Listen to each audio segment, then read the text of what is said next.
Won by the Sword. A Story of the 30 Years' War by George Alfred Henty.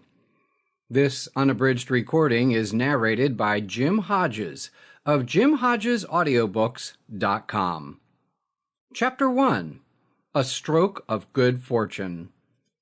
A mounted officer, followed by 2 orderlies, was proceeding at a brisk trot from Paris to Saint-Denis in October 1639, when he came upon a large party of boys, who, armed with sticks, were advancing in something like military order against a wall on the top of a low hill.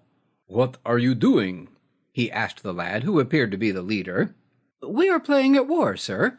We are advancing against the fortress of La Motte. This is the regiment of Turenne." "And who are you at other times?" the officer asked with a smile. "My name is Hector Campbell, sir." "Then you are not French?"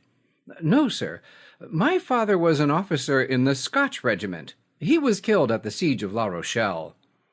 "And who is taking care of you?" "I live with Angus Mackintosh. He was a sergeant in my father's company.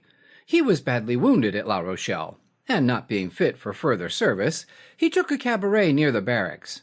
The officers are very kind. They allow him a sum for taking care of me. Of course, I am often in barracks, and have learned the drill, and I have heard and read about battles and sieges, so I am chosen to command." "And so you know something of the battles in which Turenne was engaged?" "I think I know about them all, sir, both in Holland and on the Rhine, and have seen plans of the battles. Of course, this is not at all like La Motte, which was on the top of a high rock, so that when Turenne was ordered to attack with his regiment after the general's son had failed, he had to pass not only through a heavy fire, but through the huge stones that the enemy hurled down. It was grand, and he did well at all the other sieges. Then again there was Saverne. See how he fought there and stormed the place when even the Swedes, who are good soldiers, had failed? I think he is going to be the greatest of our captains." "Turenne is only a learner in the art of war," the other said gravely. "I think he has learnt more than any of the rest," the boy said boldly, "and all the soldiers love him more than any of the other generals, for he takes such care of them, and does not treat them as if they were dirt under his feet, only meant to obey orders, and go and get killed when told."